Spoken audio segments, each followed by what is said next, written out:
Bonjour professeur. Bonjour monsieur Ayaka. Comment allez-vous? Très bien chez vous. Ça va, merci. Merci d'être une fois encore en notre compagnie ce matin. Vous êtes maître de conférence agrégé des facultés de droit. C'est à ce titre d'ailleurs que nous vous recevons pour nous éclairer un peu sur les juridictions ou sur la juridiction administrative. D'abord, c'est la juridiction administrative ou les juridictions administratives? D'accord. Nous allons dire les deux. Les deux. La juridiction administrative, les juridictions administratives. D'accord. Alors, mais qu'est-ce qu'une juridiction? Commençons déjà par là. Oui.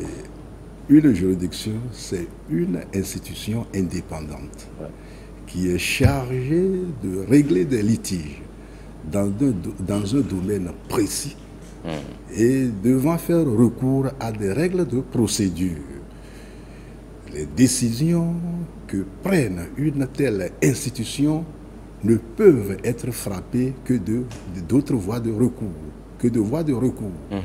appel, cassation. Et ces décisions sont revêtues de l'autorité de la chose jugée. Ça peut être une autorité absolue, une autorité relative. Et quand je dis indépendant, il y a donc 4 critères pour que l'on puisse se retrouver en la présence d'une institution. Elle doit être indépendante. Ça signifie qu'elle est soustraite d'une hiérarchie administrative. Nous avons parlé de procédure.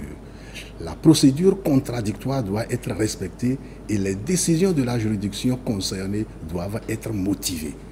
Je disais tout à l'heure qu'il ne peut pas y avoir une autorité de la chose décidée quand c'est une juridiction qui statue.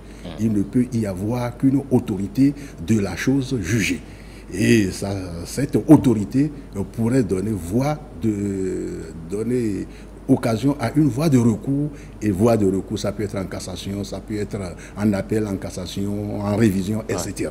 Voilà les 4 critères qui nous permettent de dire que l'on est en présence d'une juridiction lorsque le législateur a gardé le silence et qu'il revient à la juridiction de pouvoir déterminer que nous sommes ou non en la présence d'une juridiction. D'accord. Alors, mais vous permettez cette question, pourquoi l'existence d'une juridiction administrative? Pourquoi? Oui, existence d'une juridiction administrative, vous nous renvoyez un peu très loin dans la mesure où il faut faire une distinction entre ce que l'on qualifie de libéralisme économique et le libéralisme administratif. D'accord. Libéralisme administratif, nous avons étudié l'état de droit la fois dernière. L'état de droit signifie que l'État et les particuliers doivent être soumis à la règle de droit. Selon que l'on se retrouve dans le système de la common law ou du civil law, les points de vue vont être quelque peu divergents. Pour les Anglais, tous doivent être soumis à la même règle de droit et devant la même juridiction. D'accord. Pour le système francophone, il pourrait y avoir des règles spécifiques qui vont s'appliquer à la puissance publique, d'autres règles pour les particuliers, et pourtant l'on pourrait être en la présence d'un état de droit. Et comment ça va se passer? En France, sous l'Ancien Régime, bien avant la Révolution, c'est qu'il y avait ce qu'on appelle la confusion des pouvoirs. Et les parlementaires contrôlaient l'action de l'exécutif, ce qui les amenait à empiéter sur le domaine de compétence du pouvoir exécutif. Avec la Révolution, on ne voulait plus que cela se répète et il faudrait quand même que nécessairement l'administration soit contrôlée. Comment faudrait-il procéder pour que l'administration soit contrôlée sans que ça ne soit le pouvoir judiciaire qui a pris la place du Parlement? C'est à cette occasion que l'on est parvenu à dégager et que l'administration est en son sein un juge pour pouvoir le contrôler, c'est le juge administratif pour lui appliquer des règles spécifiques et ça sera le droit administratif. Et à partir de cet instant, on se retrouve en 1873, février 1873, avec l'arrêt qu'on a toujours qualifié d'arrêt fondateur du droit administratif, à savoir l'arrêt Blanco. Et à partir de cet instant, tandis que dans le système de la common law, on a une Cour suprême. Avec ces démembrements, dans le système francophone, nous avons, notamment de la France, il y a la Cour de cassation avec ses démembrements, le Conseil d'État avec les juridictions administratives. Et d'un côté de la Cour suprême, c'est une unité de juridiction. Du côté de la France avec le Conseil d'État et la juridiction civile, on serait, ou bien judiciaire, on serait en présence de la dualité de juridiction. D'accord. Voilà un peu comment ça peut se présenter. Allez, retour maintenant chez nous au Bénin. Il y a cette loi numéro 2001-37 du 27 août 2002. Comment se présente à ce niveau précis l'organisation judiciaire au terme de cette loi? L'organisation judiciaire dans notre pays, c'est qu'avec la loi que vous venez d'invoquer, et en fonction du processus de décentralisation, c'est une loi de 2002, on devrait focaliser l'organisation judiciaire sur le processus, sur le découpage territorial en réalité, ou bien les collectivités locales. 25 tribunaux doivent être créés. Pour le moment, nous avons 14 qui fonctionnent. Paubert, il y a Porto Novo, il y a Cotonou, il y a Lokossa, il y a Plahoué, il y a Bomé, il y a Savalou, nous avons Djougou, Natitengu, Parakou, Kandi. Bon, c'est une quatorzaine qui doivent être en train de fonctionner, que ce soit en matière civile ou en matière sociale. Et on a constaté également que pour le domaine commercial, ce sont ces tribunaux-là. Mais à Cotonou, nous avons désormais un tribunal du commerce. Et tous ces tribunaux statuant, c'est devant la cour d'appel de Cotonou que ça pourrait être frappé éventuellement d'appel. Mais en cas quand les matières relèvent de l'espace OADA, il faut aller vers la CCIJ, cour commune de justice et d'arbitrage. Ouais. Vous avez parlé tantôt du tribunal de commerce. Est-ce que c'est à ce tribunal qu'on doit s'adresser en matière commerciale? Non, pour ceux qui sont à Cotonou, au lieu d'aller vers les tribunaux, ils vont s'adresser à ce tribunal-là. Mais les autres, c'est les tribunaux ordinaires. On a tribunaux de première instance, de première classe dans les communes à statut particulier, et tribunaux de première instance, de deuxième classe dans les autres juridictions.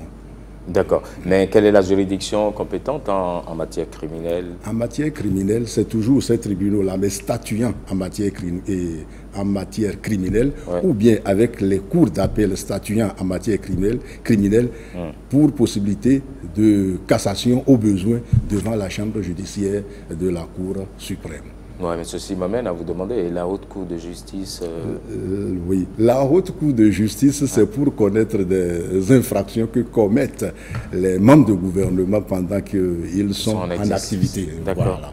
Oui.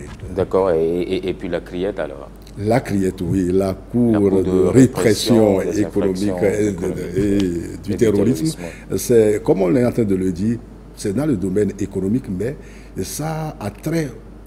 Quand les deniers publics sont en souffrance, c'est à cette juridiction que l'on s'adresse pour pouvoir réparer ce qui ne va pas. Et puis la Cour constitutionnelle? La Cour constitutionnelle est compétente dans plusieurs domaines. On sait qu'il y a le contrôle de la loi et qui est prioritaire. On n'oublie pas que lorsqu'il y a une violation des actes qui violent les droits fondamentaux, la Cour constitutionnelle est également compétente. En matière de contentieux électoral, élection nationale, c'est-à-dire législative et présidentielle, c'est la Cour constitutionnelle qui est compétente. Elle est également compétente pour la régulation du fonctionnement des pouvoirs publics. Ouais. C'est vrai qu'il y a une autre cour, la Cour des comptes, on en a tellement entendu parler. On en a tellement, effectivement. Avec la dernière révision, la Cour des comptes est créée. Bon, elle n'est pas encore entrée en activité.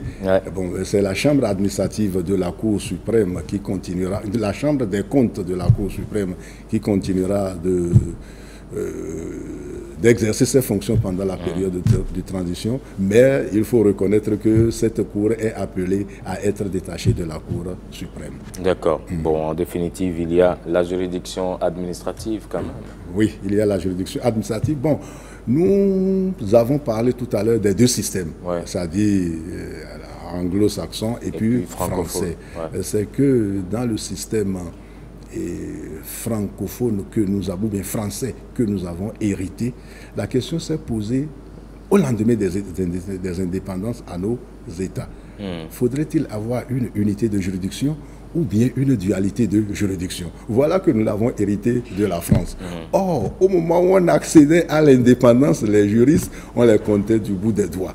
À partir de cet instant, il fallait trouver quand même un système qui permette de rendre justice. On ne peut pas avoir un État sans justice. Ouais. Nos États avaient opté pour une Cour suprême et au même moment, au sein de la Cour suprême, il y a des chambres.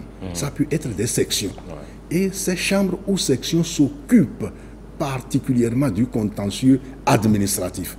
De telle manière que nous avons d'un côté le contentieux judiciaire et il y a également le contentieux administratif, mais au sein d'une seule juridiction. À partir de cet instant, on dira que nos systèmes ont opté pour une unité de juridiction, mais avec séparation des contentieux. C'est ce que nous avons au Bénin et par rapport auquel nous allons poursuivre bien sûr les échanges, s'il plaît à Dieu. Bien sûr, très prochainement. Merci beaucoup à vous, Césaire Pénon. Vous êtes maître de conférence agrégé des facultés de droit. Avec vous aujourd'hui, nous avons parlé de juridiction administrative. Merci beaucoup pour tout cet éclairage. On se retrouve la semaine prochaine. Oui, s'il plaît à Dieu. Merci et bon retour à Porto Novo. Merci et bonne semaine de travail. Merci. Allez, on passe maintenant à la chronique internationale de James William Gbagidi. Aujourd'hui, il s'intéresse au Proche-Orient, notamment au plan de paix de Trump, un plan de paix mort-né. C'est la question qu'on va poser.